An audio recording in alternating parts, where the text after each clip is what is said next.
Baba Jide had spent 40 years sweeping the grand halls of the king's palace. Every morning, he rose before the sun, his old hands gripping the wooden broom as he cleaned the marble floors. He watched the royal children grow, their laughter echoing through the corridors, their small feet running past him as if he were invisible. He smiled at them, but inside, his heart ached. He had no child of his own. His wife had passed away years ago, leaving him with only silence. No little voice called him, Baba. No tiny hands tugged at his robes. The gods had denied him a child, and he had long accepted his fate.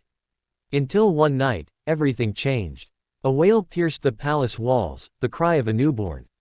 Baba Jide peered through the half-open door of the queen's chamber and saw the royal midwives cradling a baby boy, the king's youngest son. The child was wrapped in golden silk, his skin dark and soft like the earth after rain. Baba Jide's chest tightened. That night, as the palace slept, he made a choice that would change his life forever. With careful steps, he entered the chamber. The nurses were asleep, exhausted from the birth. The guards were distracted, their spears resting against the wall. He reached for the baby, his hands shaking. The infant stirred but did not cry. He pressed the child against his chest, wrapped him in his old cloak, and slipped into the night. The journey was long. He crossed rivers, climbed hills, and walked through thick forests, the baby nestled in his arms. Days later, he arrived at a distant village where no one knew his name. He told them the child was his late wife's dying gift. They believed him. He named the boy Olu, meaning, God's gift.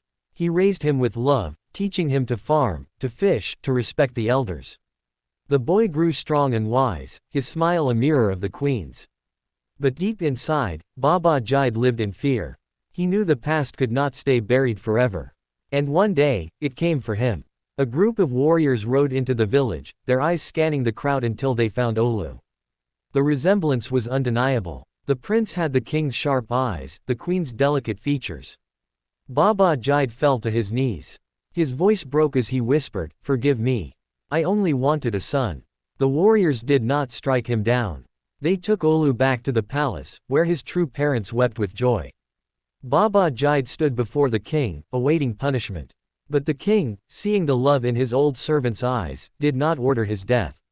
Instead, he gave him a new title, royal grandfather. Baba Jide was allowed to stay, not as a cleaner, but as a cherished elder, with a place at the royal table.